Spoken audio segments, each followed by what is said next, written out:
ॐ भूर्भुवः स्वः तत्सवितुर्वरेण्यं भर्गो देवस्य धीमहि धियो यो नः प्रचोदयात्।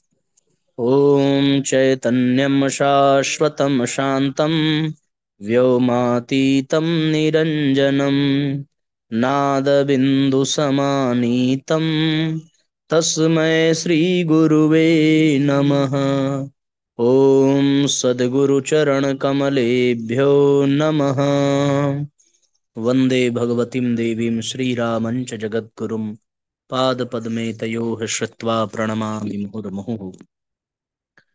परम पूज्य गुरुदेव परम वंदनीय माता जी के दिव्य संरक्षण में विराजमान ऑनलाइन दैनिक स्वाध्याय के आज के इस सत्र में आप सभी आत्मीय बंधुओं का बहुत बहुत स्वागत, बहुत बहुत अभिनंदन है। साथियों, आइए भावपूर्वक आज के सत्र का हम सभी शुभारंभ करें। 1729वां एपिसोड आज हम लोग प्रारंभ करेंगे। श्रीमद् भगवत गीता के तीसरे अध्याय का स्वाध्याय हम सभी कर रहे हैं। आज 27वें श्लोक के साथियों हम लोग चर्चा करेंगे। ज्ञानी और अज्ञानी में क्या अंतर है, इसको भगवान आगे के श्लोक में बताते हैं। प्रकृतेः क्रियमाणानि गुणैः कर्माणि सर्वशः अहंकार विमूढ़ात्मा कर्ताहमिति मन्यते। 27वें श्लोक की व्याख्या है कि संपूर्ण कर्म सब प्रकार से प्रकृति के गुणों द्वारा किए जाते हैं, परंतु अहंकार से मोहित अंतःकरण वाला अज्ञानी मनुष्य मैं करता हूं ऐसा मान लेता है। जिस समष्टि शक्ति से शरीर, वृक्ष आदि पैदा होते और बढ़ते घटते हैं, गंगा आदि नदियां प्रवाहित होती हैं, मकान आदि पदार्थों में परिवर्तन होता है, उसी समष्टि शक्ति से मनुष्य की देखना, सुनना, खाना, पीना आदि सब क्रियाएं होती हैं। परंतु मनुष्य अहंकार से मोहित होकर अज्ञानवश एक ही समष्टि शक्ति से होने वाली क्रियाओं के दो विभाग कर लेता है। एक तो स्वतः होने वाली क्रियाएं जैसे शरीर का बनना, भोजन का पचना इत्यादि, और दूसरी ज्ञान पूर्वक होने वाली क्रियाएं जैसे देखना, बोलना, भोजन करना इत्यादि। ज्ञान पूर्वक होने वाली क्रियाओं को मनुष्य अज्ञानवश अपने द्वारा की जाने वाली मान लेता है। प्रकृति से उत्पन्न गुणों सत्व, रज और तम का कार्य होने से बुद्धि, अहंकार, मन, पंच महाभूत, 10 इंद्रियां और इंद्रियों के शब्द आदि 5 विषय, ये भी प्रकृति के गुण कहे जाते हैं। उपर्युक्त पदों में भगवान स्पष्ट करते हैं कि संपूर्ण क्रियाएं चाहे समष्टि की हो या व्यष्टि की, प्रकृति के गुणों के द्वारा ही की जाती हैं, स्वरूप के द्वारा नहीं। अहंकार विमूढ़ात्मा, अहंकार अंतःकरण की एक वृत्ति है, स्वयं उस वृत्ति का ज्ञाता है स्वरूप, परंतु भूल से स्वयं को उस वृत्ति से मिलाने अर्थात उस वृत्ति को ही अपना स्वरूप मान लेने से यह मनुष्य विमूढ़ आत्मा कहा जाता है। जैसे शरीर इदम ये है, ऐसे ही अहंकार भी इदम यह है। इदम कभी अहम नहीं हो सकता, यह सिद्धांत है। जब मनुष्य भूल से इदम को अहम अर्थात यह को मैं मान लेता है, तब वह अहंकार विमूढ़ात्मा कहलाता है।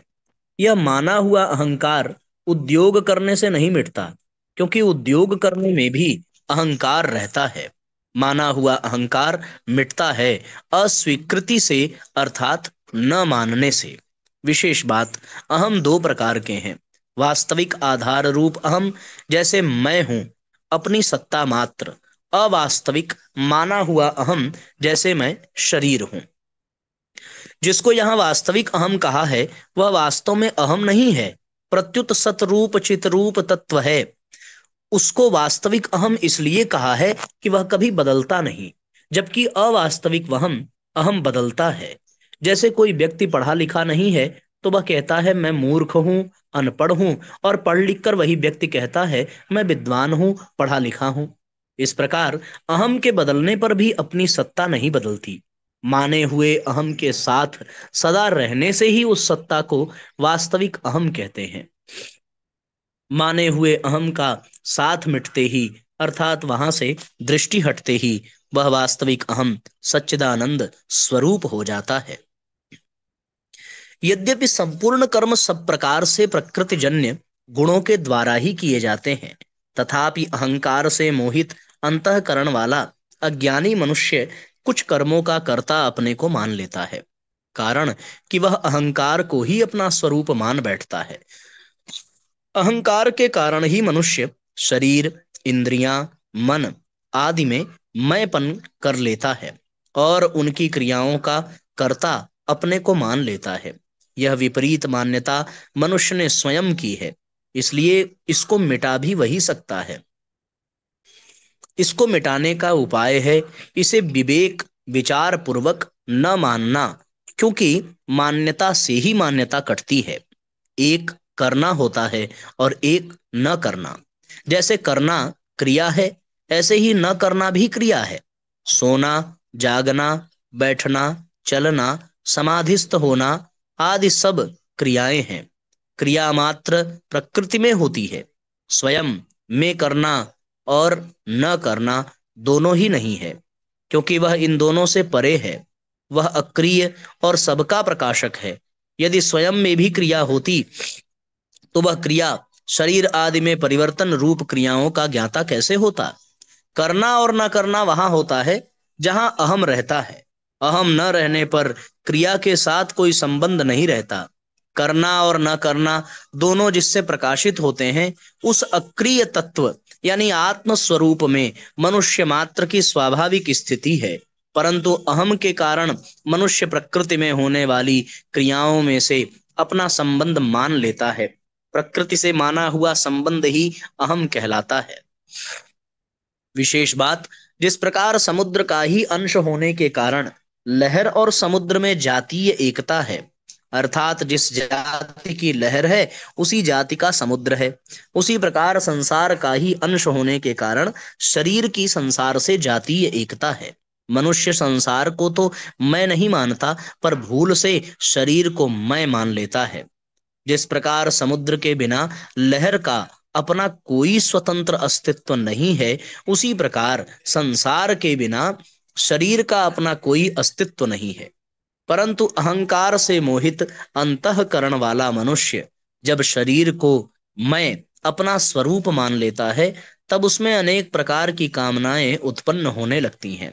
जैसे मुझे स्त्री, पुत्र, धन आदि पदार्थ मिल जाएं, लोग मुझे अच्छा समझें, मेरा आदर सम्मान करें, मेरे अनुकूल चलें इत्यादि।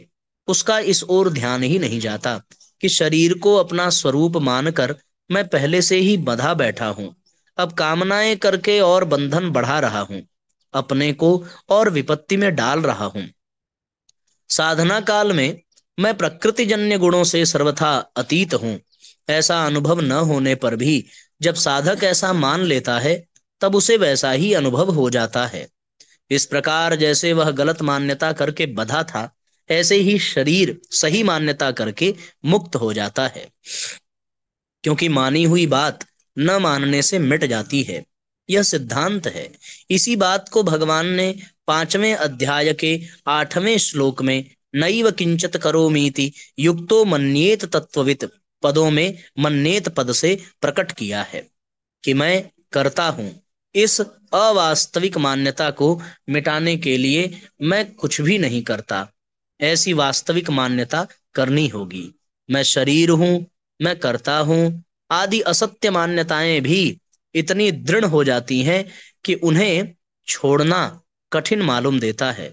फिर मैं शरीर नहीं हूँ, मैं अकर्ता हूँ आदि सत्य मान्यताएं दृढ़ कैसे नहीं होंगी, और एक बार दृढ़ हो जाने पर फिर कैसे छूटेंगी। तो यहाँ पर साथियों, वास्तविक और अवास्तविक अहम के अंतर को हमें समझने की आवश्यकता है। साधना काल में प्रकृतिजन्य गुणों से सर्वथा अतीत हूँ ऐसा अनुभव न होने पर भी जब साधक ऐसा मानता है और इस यात्रा को शुरू करता है, तो वह वैसा अनुभव भी करने लगता है। गलत मान्यता करके जैसे वो बंधा था, ऐसे ही सही मान्यता करके वह स्वयं के स्वरूप का बोध करने लगता है। संपूर्ण क्रियाएं जड़ विभाग में ही होती हैं, चेतन विभाग में कभी किंचन मात्र भी कोई क्रिया नहीं होती। अहंकार से अंतःकरण मोहित होने के कारण अज्ञानी मनुष्य मैं करता हूं ऐसा मान लेता है। अहंकार से अंतःकरण मोहित होने का तात्पर्य है अपरा प्रकृति के अंश अहम के साथ अपना संबंध मान लेना, अर्थात अहम को अपना स्वरूप मान लेना कि यही मैं हूँ। इसी को तादात्म्य कहते हैं। अपने को कर्ता मानने वाला तो चेतन है, पर वह जड़ अहम को अपना स्वरूप मान लेता है। तात्पर्य है कि अहम को अपना स्वरूप मानने वाला, अपने को एक देशीय मानने वाला स्वयं परमात्मा का अंश है। उस स्वयं में कर्तापन संभव ही नहीं है। वास्तव में स्वयं शरीर से मिल सकता ही नहीं। शरीरस्थोपि कौन्तेय न करोति न लिप्यते, पर मनुष्य मिला हुआ मान लेता है, कर्ताहमिति मन्यते। वास्तव में तादात्म्य होता नहीं, प्रत्युत तादात्म्य माना जाता है। तात्पर्य है कि स्वयं कर्ता बनता नहीं, केवल अविवेक पूर्वक अपने में कर्तापन की मान्यता कर लेता है, मन्यते। अपने को कर्ता मानते ही उस पर शास्त्रीय विधि निषेध लागू हो जाते हैं और उसको कर्म फल का भोक्ता बनना पड़ता है। स्वरूप में कोई क्रिया नहीं है। क्रिया वहीं होती है जहां कुछ खाली जगह हो। सर्वथा ठोस स्वरूप में क्रिया कैसे हो सकती है? परंतु अपने को कर्ता मान लेने से वह प्रकृति की जिस क्रिया के साथ संबंध जोड़ता है, वह क्रिया उसके लिए फलजनक कर्म बन जाती है, जिसका फल उसको भोगना ही पड़ता है।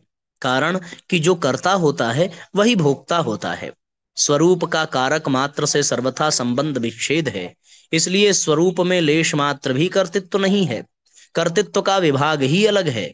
आज तक देवता, मनुष्य, पशु, पक्षी, यक्ष, राक्षस आदि अनेक शरीरों में जो भी कर्म किए गए हैं, उनमें से कोई भी कर्म स्वरूप तक नहीं पहुंचा, तथा कोई भी शरीर स्वरूप तक नहीं पहुंचा, क्योंकि कर्म और पदार्थ का विभाग ही अलग है और स्वरूप का विभाग ही अलग है। परंतु इस विवेक को महत्व न देने के कारण मनुष्य कर्म और फल में बंध जाता है। जब तक करना है तब तक अहंकार के साथ संबंध है, क्योंकि अहंकार के बिना करना सिद्ध नहीं होता। करने का भाव होने पर कर्तृत्वाभिमान हो ही जाता है। कर्तृत्वाभिमान होने से करना होता है और करने से कर्तृत्वाभिमान की पुष्टि होती है। इसीलिए किए हुए साधना से साधक कभी अहंकार रहित हो ही नहीं सकता। अहंकार पूर्वक किया गया कर्म कभी कल्याण नहीं कर सकता, क्योंकि सब अनर्थों का जन्म मरण का मूल अहंकार ही है। अपने लिए कुछ न करने से अहंकार के साथ संबंध नहीं रहता, अर्थात प्रकृति मात्र से संबंध विच्छेद हो जाता है। इसलिए साधक को चाहिए कि वह क्रिया को महत्व न देकर अपने विवेक को महत्व दे। विवेक को महत्व देने से विवेक स्वतः स्पष्ट होता रहता है और साधक का मार्गदर्शन करता रहता है। आगे चल करके यह विवेक ही तत्व ज्ञान में परिणत हो जाता है। इतनी साथियों गंभीर और गहरी बात यहाँ पर हम सभी सुन रहे हैं, जो अपने आप में वास्तव में बड़ी मार्मिक है। हम सब लोगों को यहाँ इस भाव को गहराई से समझने की आवश्यकता है कि किस प्रकार से हम बिना कुछ किए भी करने का केवल आभास करके अपने कर्म में और उसके प्रारब्ध में बंध जाते हैं। 28वां श्लोक है, तत्ववित्तु महाबाहो गुण कर्म विभागयोः गुणा गुणेषु वर्तन्त इति मत्वा न सज्जते। अब इस अहम भाव से मुक्त होने के लिए केवल एक उपाय है, और वह एक उपाय यह है कि हम अपने लिए न करके सदा दूसरों के हित के लिए कर्म करें। ऐसा भाव मात्र कर लेने से कर्तृत्वाभिमान का बोध समाप्त हो जाता है। परंतु हे महाबाहो, गुण विभाग और कर्म विभाग को तत्व से जानने वाले महापुरुष संपूर्ण गुण गुणों में बरत रहे हैं, ऐसा मानकर उनमें आसक्त नहीं होते। पूर्व श्लोक में वर्णित अहंकार विमूढ़ात्मा से तत्वज्ञ महापुरुष को सर्वथा भिन्न और विलक्षण बताने के लिए यहाँ तू पद का प्रयोग हुआ है। सत्व, रज और तम ये तीनों गुण प्रकृति जन्य हैं। इन तीनों गुणों का कार्य होने से संपूर्ण सृष्टि त्रिगुणात्मिका है। अतः शरीर, इंद्रियां, मन, बुद्धि, प्राणी, पदार्थ आदि सब गुणमय ही है। यही गुण विभाग कहलाता है। इनसे होने वाली क्रिया कर्म विभाग कहलाती है।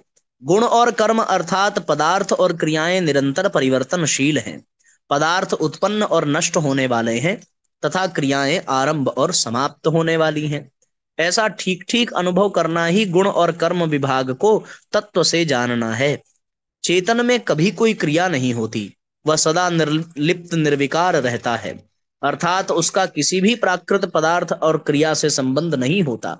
ऐसा ठीक ठीक अनुभव करना ही चेतन को तत्व से जानना है। अज्ञानी पुरुष जब इन गुण विभाग और कर्म विभाग से अपना संबंध मान लेता है, तब वह बंध जाता है।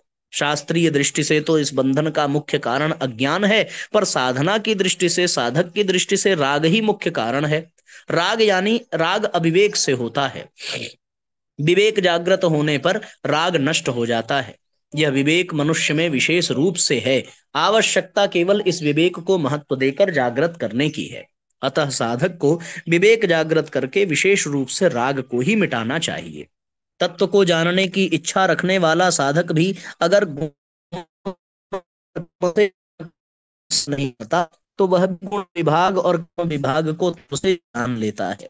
चाहे गुण विभाग और कर्म विभाग को तत्व से जाने और चाहे स्वयं चेतन स्वरूप को तत्व से जाने, दोनों का परिणाम एक ही होगा। गुण विभाग के अंतर्गत साथियों क्रिया कर्म आता है और कर्म करने का साधन आता है। इंद्रिय आदि ये सब गुण विभाग में है, क्योंकि ये किसी न किसी गुण विभाग से ही तो इनका निर्माण हुआ है। और फिर उसके बाद कर्म विभाग इन्हीं शरीर आदि से होते हैं। ये उसका तत्व ज्ञान है। तत्व ज्ञान ये है कि जैसे पदार्थ उत्पन्न और नष्ट होते हैं, उसी प्रकार यह भी अनुभव करने की आवश्यकता है कि क्रियाएं प्रारंभ भी होती हैं, समाप्त भी होती हैं। ये इनका तत्व ज्ञान। और चेतन स्वरूप का तत्व ज्ञान ये है कि हमें कर्म को करती गुण कर्म विभाग को तत्व से जानने का उपाय। शरीर में रहते हुए भी चेतन तत्व सर्वथा अक्रिय और निर्लिप्त है। प्रकृति का कार्य इंद्रिय मन बुद्धि आदि इदम यह कहा जाता है। इदम यह कभी अहम मैं नहीं होता। जब यह शरीर आदि मैं नहीं है, तब यह में होने वाली क्रिया मेरी कैसे हुई। तात्पर्य है कि शरीर इंद्रियां मन बुद्धि आदि सब प्रकृति में इनसे सदा असंबंधित होने वाली क्रियाओं का कर्ता स्वयं कैसे हो सकता है। इस प्रकार अपने पदार्थ और क्रियाओं से अलग अनुभव करने वाला बंधन में नहीं पड़ता। सब अवस्थाओं में नैव किंचित करोमीति, मैं कुछ भी नहीं करता हूँ, ऐसा अनुभव करना ही अपने को क्रियाओं से अलग जानना अर्थात अनुभव करना है। देखना सुनना खाना पीना आदि सब क्रियाएं हैं, और देखने सुनने आदि के विषय खाने पीने की सामग्री आदि सब पदार्थ हैं। इन क्रियाओं और पदार्थों को हम इंद्रियों यानी आंख कान मुंह आदि से जानते हैं। इंद्रियों को मन को बुद्धि से और बुद्धि को माने हुए अहम से जानते हैं। यह अहम भी एक सामान्य प्रकाश से प्रकाशित होता है। वह सामान्य प्रकाश ही सबका ज्ञाता, सबका प्रकाशक और सबका आधार है। अहम से परे अपने स्वरूप को कैसे जाने। गाढ़ निद्रा में यद्यपि बुद्धि अविद्या में लीन हो जाती है, फिर भी मनुष्य जागने पर कहता है कि मैं बहुत सुख से सोया। इस प्रकार जागने के बाद मैं हूं का अनुभव सबको होता है। इससे सिद्ध होता है कि सुषुप्ति काल में भी अपनी सत्ता थी। यदि ऐसा न होता तो मैं बहुत सुख से सोया, मुझे कुछ भी पता नहीं था, ऐसी स्मृति या ज्ञान नहीं होता। स्मृति अनुभव जन्य होती है। अतएव सबको प्रत्येक अवस्था में अपनी सत्ता का अखंड अनुभव होता है। किसी भी अवस्था में अपने अभाव का अनुभव नहीं होता। जिन्होंने माने हुए अहम से भी संबंध विच्छेद करके अपने स्वरूप का बोध कर लिया है, वे तत्वविद कहलाते हैं। अपरिवर्तनशील परमात्म तत्व के साथ हमारा स्वतः सिद्ध नित्य संबंध है। परिवर्तनशील प्रकृति के साथ हमारा संबंध वस्तुतः है नहीं, केवल माना हुआ है।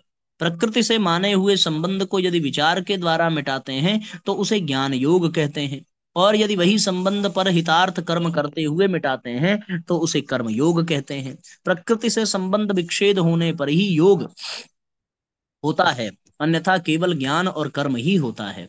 अतः प्रकृति से संबंध विच्छेद पूर्वक परमात्मा से अपने नित्य संबंध को पहचानने वाले ही तत्वविद हैं। गुणा गुणेषु वर्तन्ते, प्रकृति जन्य गुणों से उत्पन्न होने के कारण शरीर इंद्रियां मन बुद्धि आदि भी गुण ही कहलाते हैं, और इन्हीं से संपूर्ण कर्म होते हैं। अविवेक के कारण अज्ञानी पुरुष इन गुणों के साथ अपना संबंध मानकर इनसे होने वाली क्रियाओं का कर्ता अपने को मान लेता है, परंतु स्वयं में अपनी स्वतः सिद्ध स्थिति का अनुभव होने पर मैं करता हूं ऐसा भाव आ ही नहीं सकता। रेलगाड़ी का इंजन चलता है अर्थात उसमें क्रिया हो रही है, परंतु खींचने की शक्ति इंजन और चालक के मिलने से आती है। वास्तव में खींचने की शक्ति तो इंजन की ही है, पर चालक के द्वारा संचालन करने पर वह गंतव्य स्थान पर पहुंच पाता है।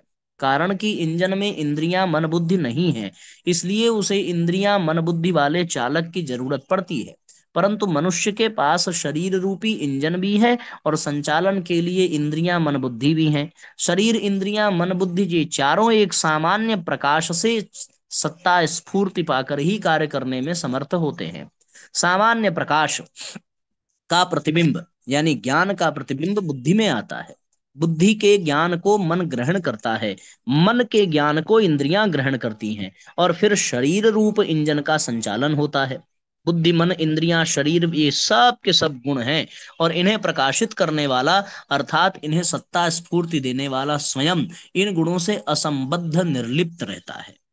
कितनी गजब की और कितनी महत्वपूर्ण बात है साथियों।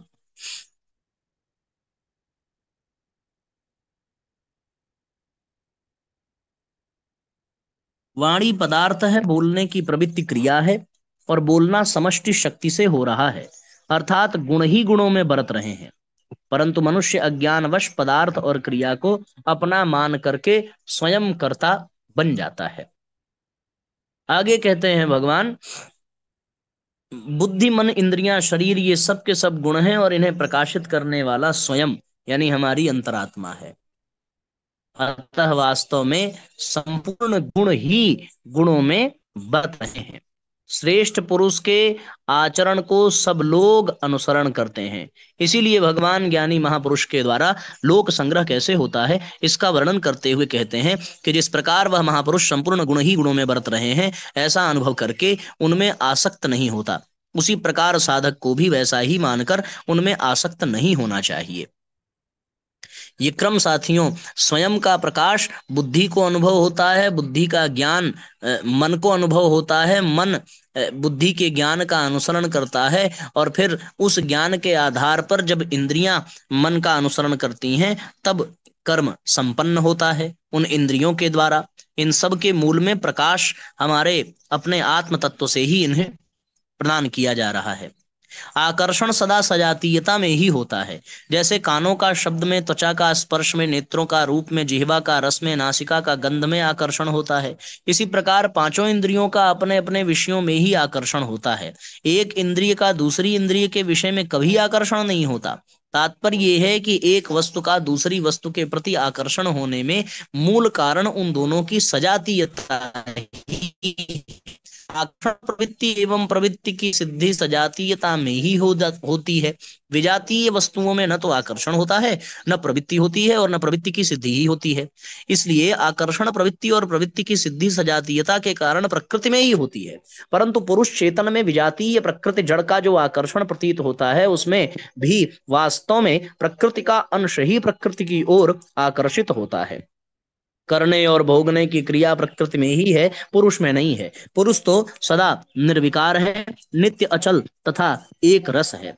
13वें अध्याय के 31वें श्लोक में भगवान ने बताया है कि शरीर में स्थित होने पर भी पुरुष वस्तुतः न तो कुछ करता है और न लिप्त होता है। शरीरस्थोपि कौन्तेय न करोति न लिप्यते। पुरुष तो केवल प्रकृतिस्थ होने का अर्थात प्रकृति से तादात्म्य मानने के कारण सुख दुखों के भोक्तृत्व में हेतु कहा जाता है। पुरुषः सुख दुखानाम भोक्तृत्वे हेतुरुच्यते। और पुरुषः प्रकृतिस्थो ही भुंक्ते प्रकृति जान गुणान। तात्पर्य यह है कि यद्यपि संपूर्ण क्रियाएं क्रियाओं की सिद्धि और आकर्षण प्रकृति में ही होता है, तथापि प्रकृति से तादात्म्य के कारण पुरुष मैं सुखी हूं, मैं दुखी हूं, ऐसा मानकर भोक्तृत्व में हेतु बन जाता है। कारण कि सुखी दुखी होने का अनुभव प्रकृति यानी जड़ में हो ही नहीं सकता। प्रकृति के बिना केवल पुरुष सुख दुख का भोक्ता बन ही नहीं सकता। पुरुष में प्रकृति की परिवर्तन रूप क्रिया या विकार नहीं है, परंतु उसमें संबंध मानने अथवा न मानने की योग्यता तो है ही। वह पत्थर की तरह जड़ नहीं है, प्रत्युत ज्ञान स्वरूप है। यदि पुरुष में संबंध मानने अथवा न मानने की योग्यता नहीं होती, तो वह प्रकृति से अपना संबंध कैसे मानता। प्रकृति से संबंध मानकर उसकी क्रियाओं को अपने में कैसे मानता और अपने में कर्तृत्व भोक्तृत्व कैसे स्वीकार करता। संबंध को मानना अथवा न मानना भाव है, क्रिया नहीं है। पुरुष में संबंध जोड़ने अथवा न जोड़ने की योग्यता तो है, पर क्रिया करने की योग्यता उसमें नहीं है। क्रिया करने की योग्यता उसी में होती है जिसमें परिवर्तन होता है। पुरुष में परिवर्तन का स्वभाव नहीं है, जबकि प्रकृति में परिवर्तन का स्वभाव है, अर्थात प्रकृति में क्रियाशीलता स्वाभाविक है। इसलिए प्रकृति से संबंध जोड़ने पर ही पुरुष अपने में क्रिया मान लेता है। कर्ता मिति मन्यते। पुरुष में कोई परिवर्तन नहीं होता, यह उसकी कोई अशक्तता या कमी नहीं है, प्रत्युत उसकी महत्ता है। वह निरंतर एक रस एक रूप रहने वाला, परिवर्तन होना उसका स्वभाव ही नहीं है। जैसे बर्फ में गर्म होने का स्वभाव या योग्यता नहीं है, परिवर्तन रूप क्रिया होना प्रकृति का स्वभाव है, पुरुष का नहीं। परंतु प्रकृति से अपना संबंध न मानने की इसमें पूरी योग्यता, सामर्थ्य, स्वतंत्रता है, क्योंकि वास्तव में प्रकृति से संबंध मूल में नहीं है। प्रकृति के अंश शरीर को पुरुष जब अपना स्वरूप मान लेता है, तब प्रकृति के उस अंश में यानी सजातीय प्रकृति का आकर्षण, क्रियाएं और उनके फल की प्राप्ति होती रहती है। इसी का संकेत यहाँ गुणाः गुणेषु वर्तन्ते पदों से किया गया है। गुणों में अपनी स्थिति मानकर पुरुष सुख दुखी होता रहता है। वास्तव में सुख दुख की पृथक सत्ता नहीं है। इसलिए भगवान गुणों से माने हुए संबंध का विच्छेद करने के लिए विशेष जोर देते हैं। तात्विक दृष्टि से देखा जाए तो संबंध विच्छेद पहले से ही है, केवल भूल से संबंध माना हुआ है। अतः माने हुए संबंध को अस्वीकार करके केवल गुणों से गुणों में बरत रहे हैं, इस वास्तविकता को पहचानना है। इति मत्वा न सज्जते। यहाँ मत्वा पद जानने के अर्थ में आया है तत्वज्ञ महापुरुष प्रकृति और पुरुष को स्वाभाविक ही अलग अलग जानता है, इसलिए वह प्रकृति जन्य गुणों में आसक्त नहीं होता। भगवान मत्वा पद का प्रयोग करके मानो साधक को यह आज्ञा देते हैं कि वे भी प्रकृति जन्य गुणों को अलग मानकर उनमें आसक्त न हो। अब विशेष बात ये कि कर्मयोगी और सांख्य योगी दोनों की साधना प्रणाली में एकता नहीं है। कर्मयोगी गुणों, शरीर आदि से मानी हुई एकता को मिटाने की चेष्टा करता है। इसलिए श्रीमद् भागवत में कर्म योगस्तु कामिनाम कहा गया है। भगवान ने भी इसीलिए कर्मयोगी के लिए कर्म करने की आवश्यकता पर विशेष जोर दिया है। जैसे कर्मों का आरंभ किए बिना मनुष्य निष्कर्मता को प्राप्त नहीं होता, योग में आरूढ़ होने की इच्छा वाले मननशील पुरुष के लिए कर्म करना ही हेतु कहा जाता है।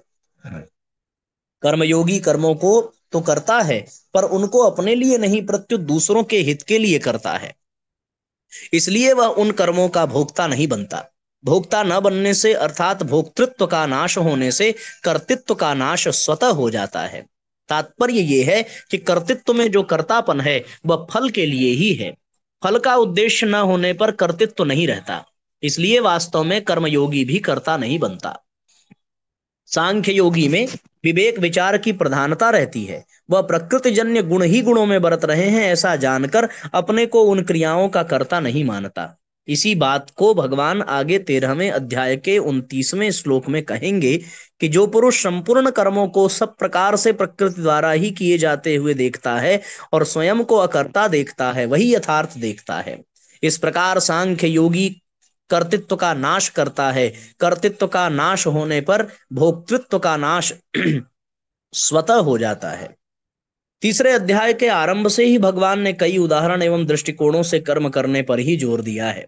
जैसे जनकादि महापुरुष भी निष्काम भाव से कर्म करके परम सिद्धि को प्राप्त हुए, मैं भी कर्म करता हूं। ज्ञानी महापुरुष भी अज्ञानी पुरुषों के समान लोक संग्रहार्थ कर्म करता है। इससे सिद्ध होता है कि प्रत्येक दृष्टि से कर्म करना ही श्रेयस्कर है। जो अहंकार से मोहित नहीं होता वह तत्वविद होता है। इस तत्वविद को ही दूसरे अध्याय के 16वें श्लोक में तत्वदर्शी कहा है। तत्वविद गुण विभाग और कर्म विभाग से अर्थात पदार्थ और क्रिया से सर्वथा अतीत हो जाता है। जब तक साधक का संसार के साथ संबंध रहेगा तब तक वह तत्वविद नहीं हो सकता। कारण कि संसार के साथ संबंध रखते हुए कोई संसार को जान ही नहीं सकता। संसार से सर्वथा अलग होने पर ही संसार को जान सकते हैं, यह नियम है। इसी तरह परमात्मा से अलग होकर कोई परमात्मा को जान नहीं सकता।